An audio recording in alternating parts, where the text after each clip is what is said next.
کبھی air line میں اتنے زیادہ لوگ نکال دیے, کبھی کوئی وہ سپر مارکیٹ بند ہو رہی ہے اس کے اندر اتنے لوگ بے روزگار ہو گئے. تو کیوں ہو رہے ہیں وہ؟ کیونکہ ایک سکویز آ گیا ڈیمانڈ کی. تو جب آپ کے خرچے کم آپ کرتے ہیں تو ڈیمانڈ کو سکویز کرتے ہیں, خرچے کم کرنے کے لیے ڈیمانڈ سکویز ہوتی ہے, اس کے اندر غریب آدمی کو تکلیف ہوتی ہے. اور پھر جب تک آپ کی آمدنی نہیں بڑھتی, خرچوں کو بیلنس نہیں کرتی, تب تک ایک ملک مشکل وقت سے گزرتا ہے. پہلے سال ہمارا ڈیفالٹ سے ملک کو بچانا تھا, ہمارے پاس پیسے نہیں تھے اپنی قرضوں کی قسطیں دینے میں. جب پیپلز پارٹی کے 5 سال تھے تو ایوریج وہ $2.5 بلین وہ پر ایئر دیتے تھے قرضوں کی قسطیں. تو 5 سال میں ان کی ایوریج آتی تھی پر ایئر $2.5 بلین. جب نون لیگ آئی تو انہوں نے کیونکہ قرضے لیے وہ $5 بلین پہ پہنچ گئی. ہم نے ہر سال $10 بلین دینے تھے, ہم نے ابھی تک 2 سالوں میں $20 ارب دے چکے ہیں. ہماری اب, اور اللہ کا شکر ہے, ریکارڈ ایکسپورٹس بڑھی ہیں پاکستان میں. تو جب تک ہماری ایکسپورٹس اور ریمیٹنسز نہیں بڑھتی, اور وہ بڑھ رہی ہیں, تو وہ تب تک ایک ملک میں سکویز آیا ہوا ہوتا ہے. بنگلہ دیش اور ہندوستان کی ایکسپورٹس نیچے گری ہوئی ہیں, ہماری ریکارڈ 18% بڑھ گئی. سو ہم اس سے تیزی سے نکلے ہیں, لیکن لوگ ابھی بھی سفر کر رہے ہیں, کیونکہ جو ساری سروس انڈسٹری ہے دنیا میں سفر کر رہی ہے. ریسٹورنٹس بند ہوئے ہوئے تھے, وہ سفر کر رہے ہیں, شادی ہال بند ہیں, وہ سارے لوگ افیکٹ ہوتے ہیں کووڈ کی وجہ سے. ایک چیز آپ نے یاد رکھنی ہے کہ اپوزیشن نے کیا کہ پہلے بینکرپٹ کر کے چھوڑ گئے ملک, پھر پہلے دن سے کہا کہ ملک فیل ہو گیا اور کہا جی لوگ بڑی مشکل میں ہیں.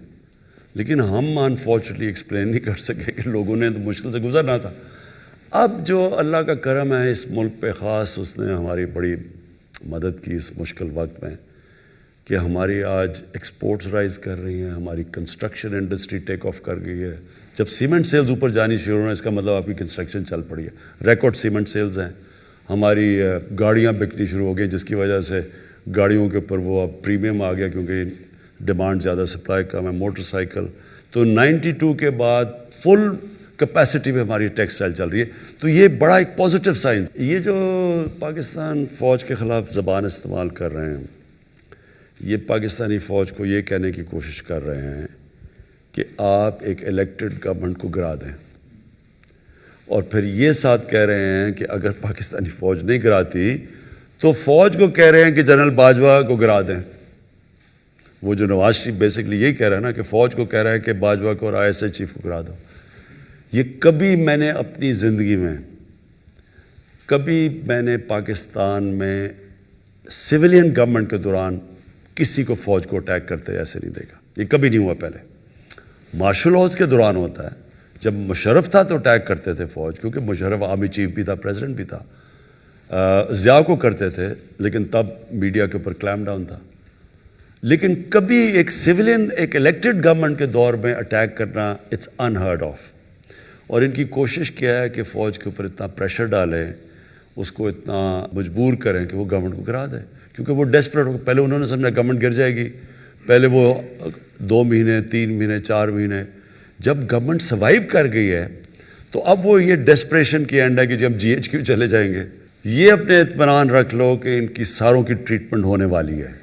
سر میرا نام عدیل وڑائچ ہے, میں اسلام آباد بیسڈ جرنلسٹ ہوں. سر کیا یہ تاثر ٹھیک ہے کہ جو بیوروکریسی ہے یہ آپ کی پالیسیز کو گراس روٹ لیول پر امپلیمنٹ نہیں ہونے دے رہی؟ جو عوام کو ریلیف ہے خاص طور پہ مہنگائی کے حوالے سے, وہ بیوروکریسی کی نااہلی کی وجہ سے آگے منتقل نہیں ہو رہا.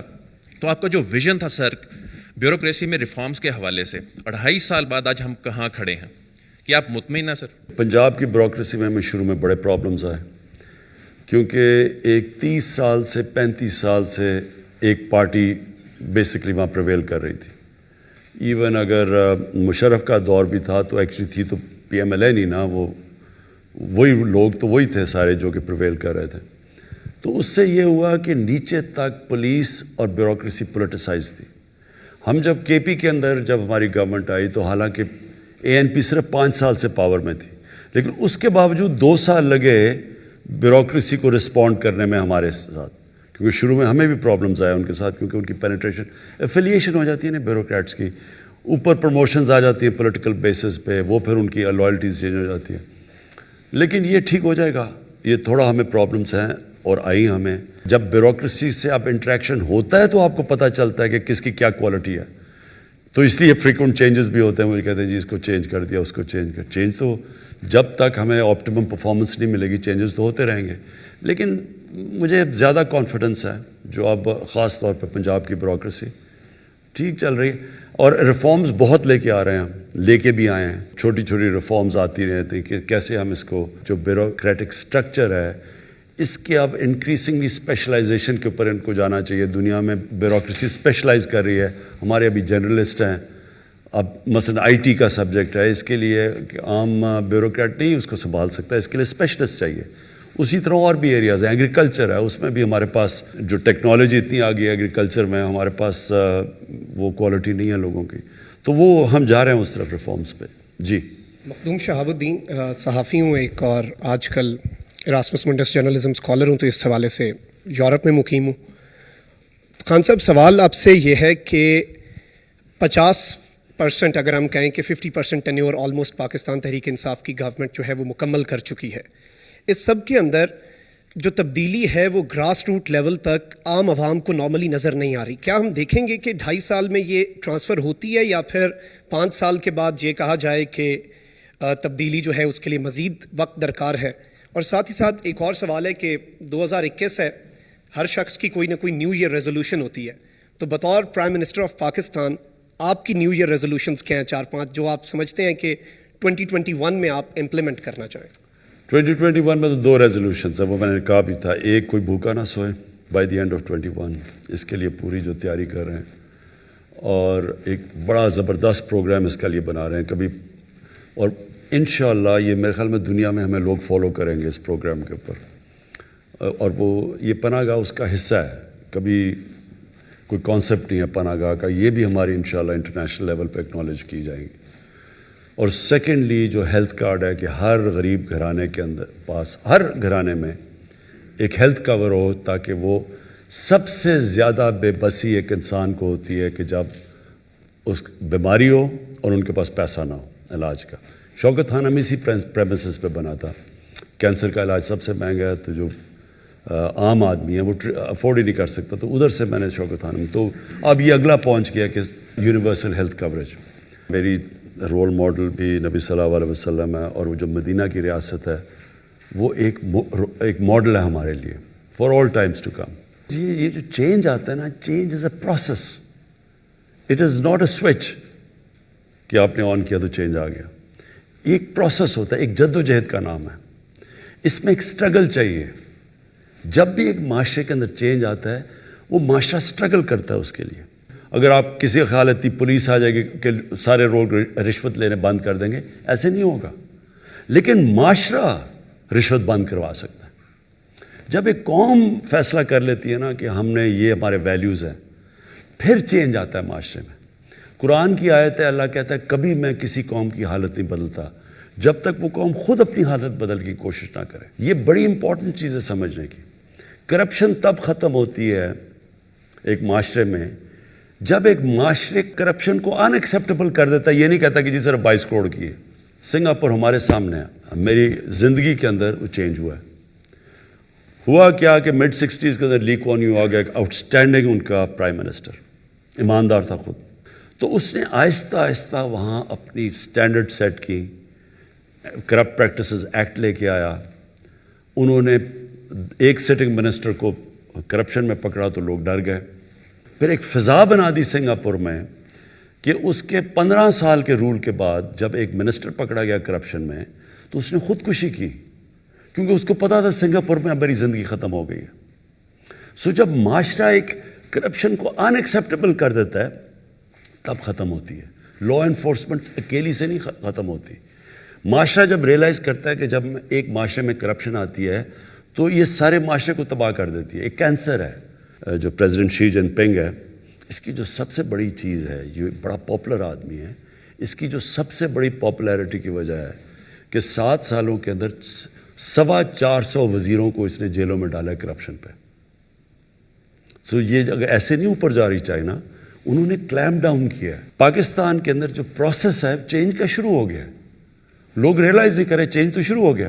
چینج تو شروع ہوا ہے جب کہ سارے بڑے بڑے ملک کے ڈاکو جیلوں سے اندر باہر جا رہے ہیں. یہ پہلے تو کوئی نہیں جا رہا تھا.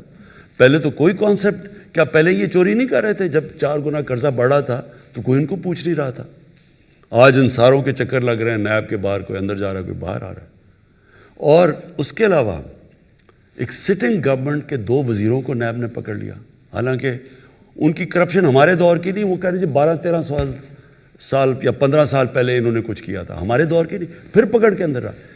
ایک ملک کے اندر پہلی دفعہ ایک شوگر مافیا جو سارے ملک کا ٹاپ طاقتور لوگ بیٹھے ہوئے ہیں شوگر انڈسٹری میں, پہلی دفعہ ان کے اوپر انکوائری ہوئی, ان کے کیسز بن گئے, FBR میں کیسز چلے گئے, ان کو FIA میں ان کے ہو گئے. کوئی سوچ بھی نہیں سکتا تھا. تو چینج تو شروع ہو گیا ہے. بہت شکریہ سر صدیق جان.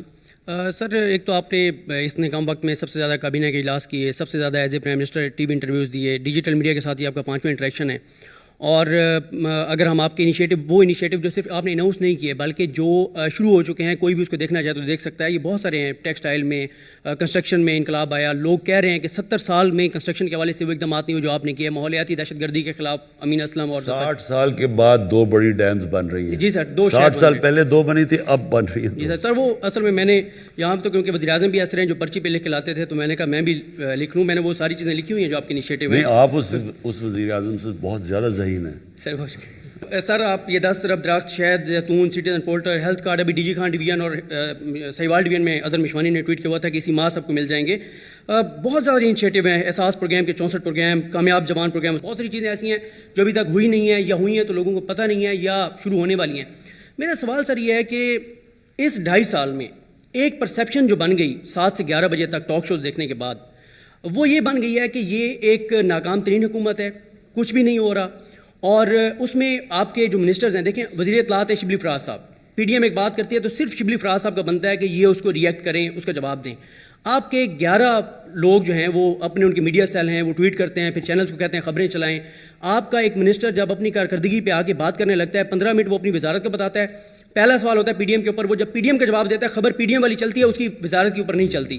PDM, فوج, اسٹیبلشمنٹ, آپ سوشل میڈیا پہ 5 کروڑ لوگ استعمال کرتے ہیں, لیکن 15 کروڑ لوگ آج بھی ٹی وی کو سن کے اور پرسیپشن لیتے ہیں. تو یہ سر, یہ جو پرسیپشن ہے اس کو آپ کیسے چینج کریں گے؟ لوگوں کو بتائیں گے کہ بھئی یہ 12, 14, 15 چیزیں پاکستان کی تاریخ میں پہلی مرتبہ ہو رہی ہیں. تو یہ کیا آپ کا پلان ہے, اور کس طرح سے آپ اپنے منسٹرز کو یہ کہیں گے کہ وہ اپنی وزارتی صرف کارکردگی پہ بات کریں, سیاست پہ سب بات نہ کریں, وہ شبلی فراز صاحب ہیں وہ بات کریں؟ پہلے تو یہ سمجھے پاکستان میں ہوا کیا ہے. پاکستان میں 35 سال سے 2 پارٹیز, اور مشرف کے دور میں بھی یہی تھے, کیونکہ فضل الرحمان ادھر بھی تھا, مشرف کے دور بھی تھا. یہی زیادہ تر جو PMLN ہے یہ مشرف کے دور میں بھی کیوں بن گئی تھی, اور ان میں سے پھر واپس ادھر چلے گئے. تو وہی لوگ بیٹھے ہوئے ہیں. یہ یاد رکھیں کہ ایک سٹیٹس کو کی بہت پاور ہوتی ہے, کنیکشنز بنے ہوتے ہیں, میڈیا میں ہوتے ہیں, ان کی نیچے تک بیوروکریسی میں, پولیس میں. تو جو سٹیٹس کو ڈسلوج کرنا ہے دنیا میں, صرف اگر صحیح طرح ڈسلوج ہوتا ہے تو وہ خونی انقلاب ہوتا ہے. جب امیدز کو عباسی انہیں ختم کیا تو انہوں نے صرف ایک آدمی بچنے دیا امید کا, صرف ایک رائل فیملی سے بچا تھا, باقی سب قتل کر دیے. اور اسی طرح ہی جب عباسی ختم ہوئے تو اوپر سے لے کے نیچے سارے ختم کر دیے. تو انقلاب ایسے آتا ہے. جب رشین ریولوشن ہوئی تو انہوں نے زار کی ساری فیملی ختم کر دی. وہ جب آپ نیا, انقلاب کا مطلب ہوتا ہے سٹیٹس کو چینج کرنا, اس کو ریپلیس کرتا ہے کوئی. یہاں تو عموماً اب جب خمینی کا انقلاب آیا ساری رائل فیملی ختم ایران سے. ہم نے ایک خونی انقلاب تو آیا نہیں, ہم نے تو بیلٹ کے ذریعے چینج لے کے آئے.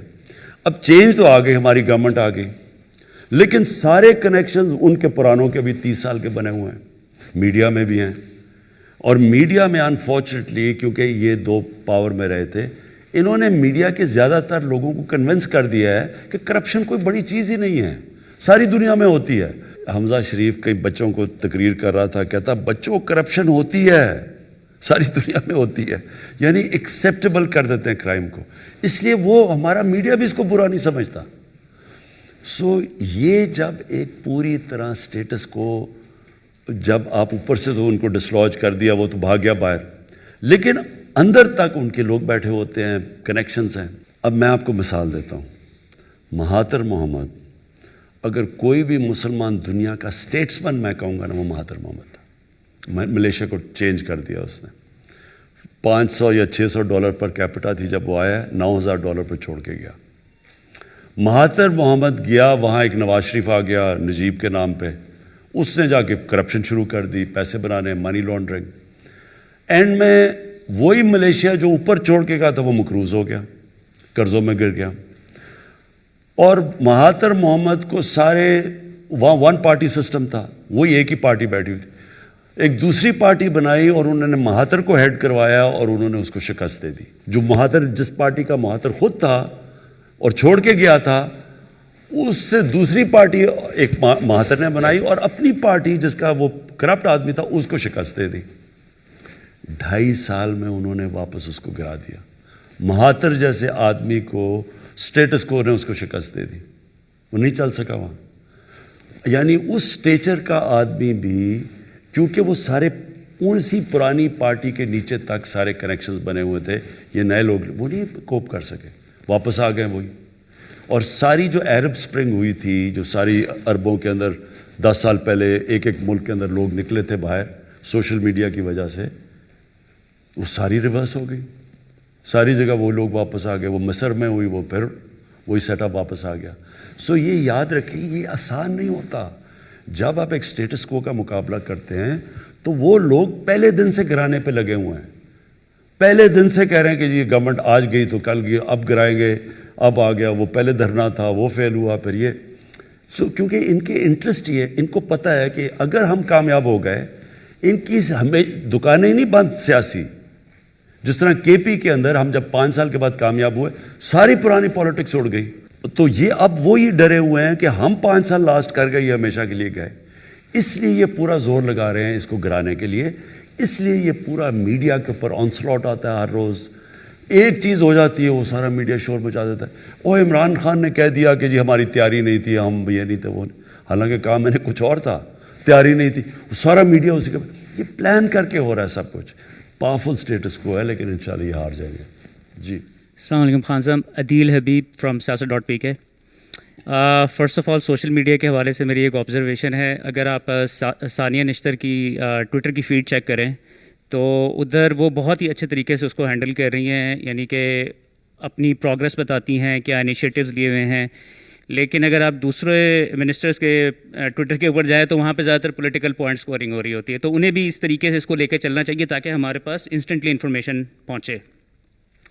اس کا یہ ہے کہ ثانیہ ایک پی ایچ ڈی ہے، ایک اس کی پڑھی لکھی عورت ہے، اور اپنے سبجیکٹ کو صرف پاکستان نہیں، ایک انٹرنیشنلی اس کا بڑا، اس میں بہت بڑا تجربہ ہے اس کا سوشل ورک کے اندر. ٹیکنوکریٹ کر سکتے ہیں چیزیں. انفارچونیٹلی جو پولیٹیکل لوگ ہیں وہ زیادہ تر پولیٹیکل ڈسکورس میں پڑے رہتے ہیں. آپ بات ٹھیک کہہ رہے ہیں ویسے، لیکن ان کو یہ کرنا چاہیے کیونکہ ان کو کوئی اپنی منسٹری سے کسی کو رکھ لینا چاہیے جو فیڈ کرے اس کو.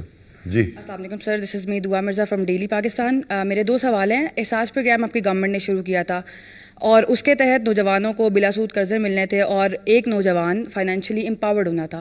لیکن اس کا ایک بڑا چنک جو ہے، ہم نے دیکھا کووڈ آیا تو آپ نے 12,000 روپے فیملیز کو دینا شروع کیے. ایک بڑا چنک 203 بلین کے قریب وہ اس میں صرف ہو گیا. تو مزید احساس پروگرام کو کیسے لے کے چلیں گے؟ کورونا کی وجہ سے ایمرجنسی ہمیں کیش ڈسٹریبیوٹ کرنا پڑا، اور وہ obvious تھا کیونکہ لوگ بیچارے جو دہاڑی دار وغیرہ سارا، یہاں تو بہت بھوک تھی، اور وہ بہت زبردست پروگرام تھا. قرضوں کا بھی ہے اور پھر ان کائنڈ بھی وہ دیہاتوں کے اندر وہ جو غریب عورتوں کو مرغیاں، گائے، بھینسیں، بکریاں دے رہی ہیں. جی دوسرا، پولیس ریفارمز پہ آپ اکثر بات کرتے ہیں، لیکن ہم نے دیکھا کہ پولیس گردی کے واقعات دن بدن بڑھتے ہی جا رہے ہیں. حال ہی میں اسامہ ستی کیس ہوا، کل لاہور میں 2 واقعات پیش آئے.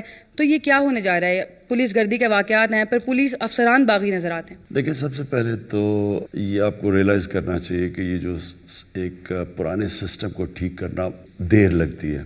میں آپ کو مثال دیتا ہوں. ہم نے شوکت خانہ پشاور کو 3.25 سال میں سیٹ اپ کیا، اور وہ آج جوائنٹ کمیشن انٹرنیشنل، جو کہ ایک اکریڈیٹیشن ایجنسی جو دنیا میں انٹرنیشنل لیول کے ہاسپٹلس کی سرٹیفیکیشن کرتی ہے، وہ آپ کے ملک میں آتی ہیں، آپ کی پوری آڈٹ کرتی ہیں. تو اس وقت صرف 2 ہاسپٹلز، 2 شوکت خانہ میں جن کو سرٹیفیکیشن ملی ہوئی ہے جوائنٹ کمیشن انٹرنیشنل کی، اور ایک آغا خان ہے اور ایک الشفا ہے. صرف 4 ہاسپٹل ہیں پاکستان میں جن کو اگر دنیا کے میپ میں سمجھا جاتا ہے انٹرنیشنل سٹینڈرڈ. تو وہ جو انٹرنیشنل سٹینڈرڈ کا دوسرا کینسر ہاسپٹل وہ صرف 3.25 سال میں ہم نے بنایا ہے اور آج اس کو مل چکی ہے وہ.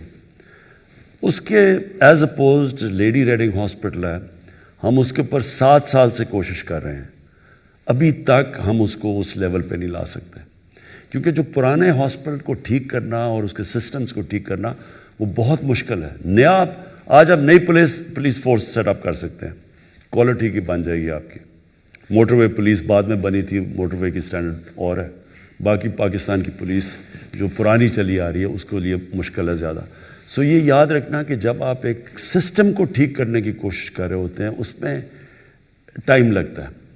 1993 میں ایک لاہور ہائی کورٹ نے رپورٹ منگوائی تھی, ایگزیکٹلی جو آپ نے میرے سے بات پوچھی ہے کہ پولیس میں کیوں یہ ایشوز ہیں, لاہور ہائی کورٹ نے پوچھا کہ پنجاب پولیس میں کیوں ایشوز ہیں. تو اس وقت کے جو آئی جی تھے عباس خان, انہوں نے 92 یا 93 میں ایک رپورٹ دی لاہور ہائی کورٹ میں. اس میں انہوں نے کہا کہ 25,000 یہ شریف تھے تب دونوں, یہ ٹوٹ بٹوٹ جو دونوں تھے, 25,000 انہوں نے پولیس والے بھرتی کیے پنجاب پولیس میں, 25,000 آؤٹ آف میرٹ. ان میں سے زیادہ تر پیسے دے کے وہ پولیس والے بنے, اور پھر اس کی جو ڈیمنگ چیز تھی کہ ان میں نون ہارڈنڈ کرمنلز کو انہوں نے پولیس میں بھرتی کر لیا. یہ 92-93 کی بات ہے. سو جب یہ ہوا ہے پولیس کے اندر تو یہ نہ ایکسپیکٹ کریں کہ ایک دم ٹھیک ہوگا. نیا ہمارا ایک سی سی پی او ہے, لیٹس سی واٹ ہیپنس. جی پرائم منسٹر, میرا نام عیسیٰ نقوی ہے, اسلام آباد بیسڈ جرنلسٹ ہوں. آپ نے آغاز میں بات کی کہ ممالک نے چوائسز ان کو آپٹ کرنا ہوتا ہے, فیصلے لینے ہوتے ہیں. گزشتہ 2.5 سال میں آپ کی حکومت نے بہت سارے فیصلے لیے, چوائسز ریجنل افیئرس کے حوالے سے. 2 چیزیں میں آپ سے پوچھنا چاہتا ہوں. ایک تو بھارت کے ساتھ کیا موجودہ جو state of relationship, I will not go into the details, سب کو معلوم ہے, موجودہ حالات میں از دیئر اینی چانس کہ انڈیا کے ساتھ بات ہو سکتی ہے؟ اگر نہیں ہو سکتی تو وہ کون سی پری کنڈیشنز ہیں جس میں ہو سکتی ہے؟ ایک تو یہ بتا دیں. دوسرا, بھارت از اے نون ایڈورسری, اور ہسٹوریکلی جو گلف کنگڈمز ہیں, ایمریٹس ہیں, وہ ہمارے دوست ممالک رہے ہیں. اب ان کے کچھ ریسنٹ اوورچرز ہیں, نیول ایکسرسائزز ہیں, جوائنٹ ملٹری ایکسرسائز ہیں, جوائنٹ ڈیفینس پروڈکشن ہے, ان کے تعلقات. ڈو یو تھنک کہ جو انڈین ریچ آؤٹ یا جو ان کا ریلیشن شپ بلڈ ہو رہا ہے اس نے ہمارا ریلیشن شپ کمپرومائز کر دیا ہے, خاص طور پر سعودی عرب اور ان ممالک کے ساتھ؟ دیکھیں, جو آپ کی انٹرنیشنل ریلیشن شپ ہوتی ہے نا, وہ ایک ڈائنامک پروسیس ہے, وہ ایک اسٹیٹک نہیں ہوتا, وہ کانسٹنٹلی چینج ہو رہا ہوتا ہے, اور اس میں بڑی اور بھی ویریبلز آ جاتے. جو ہندوستان ہے اس سے تو کلیئرلی جب تک وہ کشمیر میں جو انہوں نے کیا ہے, آرٹیکل 370 کو ریووک کیا, جب تک اس کو ریسٹور نہیں کرتے بات چیت نہیں ہو سکتی. جو انڈیا میں ایکچولی گورنمنٹ ہے وہ ٹائم بتائے گا. میرے خیال میں سب سے زیادہ اگر ہندوستان کو نقصان پہنچے گا وہ یہ مودی حکومت پہنچائے گی, مور دین کسی کوئی دشمن اتنا نقصان نہیں پہنچا سکتا. لیکن جو ہماری باقی ریلیشن, میرے خیال میں ہماری اس وقت بڑی دیر کے بعد بڑی اچھی ریلیشن شپس ہیں. یعنی امریکہ کے ساتھ ہماری کوئی اب وہ ریلیشن شپ نہیں ہے جو ہمیشہ آرڈر ہوتا تھا جی اب یہ کرو تو وہ کرو, ڈو مور کرو لو. ہماری ایک بہت رسپیکٹیبل ریلیشن شپ ہے ان سے بڑی مشکلوں کے بعد. اور ہماری افغانستان کے ساتھ بڑی اچھی ریلیشن شپ ہے. جو گورنمنٹ ہے سارا وقت افغانستان, پہلے تو ہمیں بلیم کرتی تھی, آج ہماری ان سے بڑی اچھی انڈرسٹینڈنگ ہو گئی. اور طالبان سے بھی ہم بات, یعنی ہم نے یہ ٹاکس کروائی ہیں. ایران سے ہماری بڑی اچھی ریلیشن شپ ہے اس وقت. لیکن سعودی عربیہ سے بھی ہماری کسی سے ایڈورسل ریلیشن شپ نہیں ہے. سب سے ہے کہ تھوڑی کوئی ٹیمپریچر اوپر چلا جائے گا نیچے آ جائے گا, وہ ہوتا رہتا ہے انٹرنیشنل ریلیشن. لیکن کوئی دشمنی کسی سے نہیں ہے ہماری, سوائے اس وقت ہندوستان سے, جو کہ پوری کوشش کر رہا ہے پاکستان کو ڈی اسٹیبلائز کرنے. کوئی question, I T I project start ہو رہا ہے استنبول, تہران, اسلام آباد ٹرین لائن.